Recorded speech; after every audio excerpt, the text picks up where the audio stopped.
Hi bro, hi. Pawan Kalyan మొన్నటిదాకా బయటకు రాలేదన్నారు, విదేశాలకు వెళ్ళారని రోజా గారు కామెంట్ చేశారు.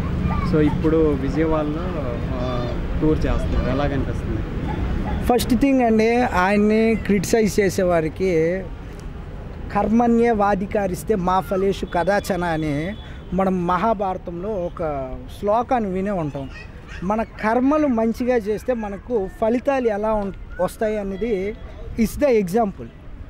మనం ఫస్ట్ థింగ్ క్రిటిసైజ్ చేసే పర్సన్ని పర్ఫెక్ట్గా మీరు ఫస్ట్ పాయింట్అవుట్ చేసుకోవాలి. అదే నేను ఇంతకుముందు కూడా చాలా మీడియా ఛానల్స్ చెప్పినట్టు, దేవుడు నోరిచ్చాడు అని ఆ మహాత్మా గాంధీని చేసేద్దాం, ఎక్కడ దొరికిన సుభాష్ చంద్రబోస్ చేద్దాం, ఎవరిని పడితే వాళ్ళని చేసేద్దాం అని అంటే కర్మ ఎవరిని వేడనాడదండి. నువ్వు చేసే కర్మ నీకే ఫలితాన్ని నీకు చూపించింది. The first thing Pawan Kalyan గారు ఈ విజయవాడ ఈ బాధితులకు రాకపోవడం ఇవన్నీ చాలా వరకు చాలామంది మాట్లాడుతున్నారు. దాన్ని మేజర్గా హైలైట్ చేయాల్సింది ఏంటి అని అంటే, ఆయన అక్కడ రాకపోవడమే మంచిది.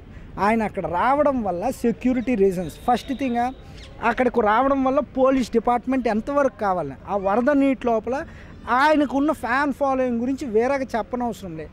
అక్కడ ఆకలితో ఉన్న ఆ టైంలో ఫుడ్ లేని వాడు కూడా అక్కడ కూడా పరిగెట్టుకుని వచ్చేస్తాడు.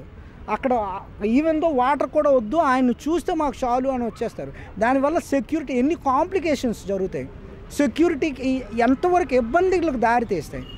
ఏదో మీరు ఆయన బ్యాక్ బోన్గా ఇప్పుడు అందరికన్నా ఎక్కువగా పార్టీ ఫండ్ యాజ్ ఎ పొలిటీషియన్గా మీరు ఎంతవరకు అమౌంట్ మీరు కాంట్రిబ్యూట్ చేశారో దాన్ని క్వశ్చన్ చేసి ఎవరైనా అడుగుతున్నారా?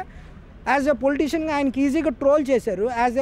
యాజ్ ఎ ప్రీవియస్గా మాజీ ఎమ్మెల్యేగా మీరు చేశారు కదా, మీరు ఎంతవరకు అమౌంట్ కాంట్రిబ్యూట్ చేశారు చెప్పండి. దీన్ని ఇంకో క్వశ్చన్ చేయరు. ఆయన 6 crores యాజ్ ఎ పొలిటీషియన్గా ఇప్పటివరకు కనీవిని ఎరిగిన చరిత్రలో ఆయన 6 crores తన ఓన్ అమౌంట్ని ఇప్పటి వరకు ఎవరు కూడా పాలిటిక్స్లో ఉంటూ ఎప్పుడు కూడా ధనాన్ని దోచేద్దాం, దౌర్జన్యంగా ఆక్రమించేద్దాం అనేసి ఉంటాం. కానీ పొలిటీషియన్గా కూడా ఆయన ఫండ్స్ ఆయనకు వస్తున్న కష్టార్జితాన్ని ఇలా ఇచ్చేవారు ఎంతమంది ఉన్నారండి.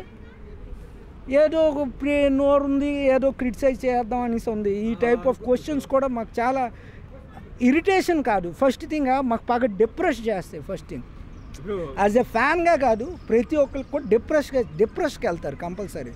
మంచివాడికే అనొద్దు ప్లీజ్. Okay, next.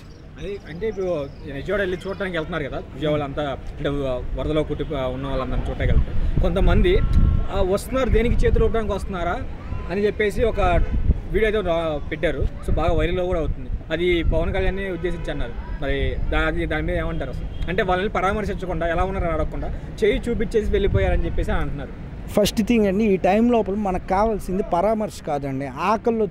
ఆకలికి ముందు ఆహార పొట్లం కావాలి, దాహానికి వాటర్ బాటిల్ కావాలి, ఎనర్జీకి పాలు కావాలి, అవి కావాలి. నువ్వు వచ్చి నాన్న బాగుందా నీకు తగ్గిందా అంటే ఎందుకు అన్వాంటెడ్ అది.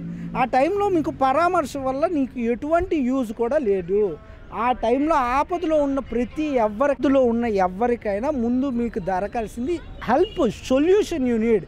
పరామర్శ అవసరమే లేదు. పరామర్శ ఎందుకు? I'm questioning. పరామర్శ నువ్వు అక్కడికి చనిపోయిన వ్యక్తి కాల్చుకునేందుకు కట్టెలు ఉండవు. అయ్యో ఆయన దగ్గరకు వచ్చి బాబు బాగాలేదా, అయ్యయ్యో చనిపోయారా అనడం వల్ల ఆయనకి యూజ్ లేదు. ఆయన అక్కడ కట్టెలు ఇచ్చి ఆయనకి అక్కడ దహన కార్యక్రమం చేసి ఆయనకు సొల్యూషన్ చూపిస్తున్నారు. Solution is most important then the first gratitude. The first ఆ గ్రాటిట్యూడ్ని నీ సొల్యూషన్ ద్వారా నువ్వు తెలియజెప్పుకోవాలి.